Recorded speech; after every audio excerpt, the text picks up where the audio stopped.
جبریل امین اور ایک نورانی تارا۔ آج کی کہانی۔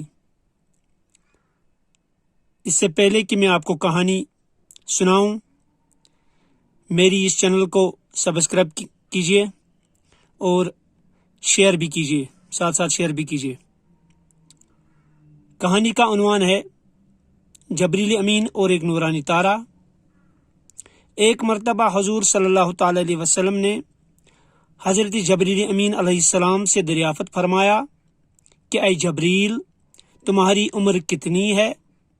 تو جبریل علیہ السلام نے عرض کیا، یا رسول اللہ صلی اللہ علیہ وسلم، مجھے کچھ خبر نہیں، ہاں اتنا جانتا ہوں کہ چوتھے حجاب میں ایک نورانی تارا 70,000 برس کے بعد چمکتا تھا۔ میں نے اسے 72,000 مرتبہ چمکتے دیکھا ہے۔ تو حضور صلی اللہ علیہ وسلم نے یہ سن کر فرمایا، وَعِزَّتِ رَبِّی إِنَّ ذَلِكَ الْكَوْكَبَ، میرے رب کی عزت کی قسم، میں ہی وہ نورانی تارا ہوں۔ یہ واقعہ میں نے روح البیان سے لیا ہے، اور اسے پتہ چلتا ہے کہ آپ صلی اللہ علیہ وسلم کا نور مبارک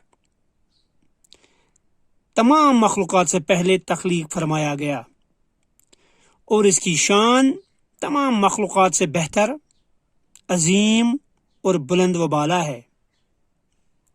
رب کے بعد اگر کوئی ہستی دنیا میں ہے تو وہ آپ صلی اللہ تعالی علیہ وسلم۔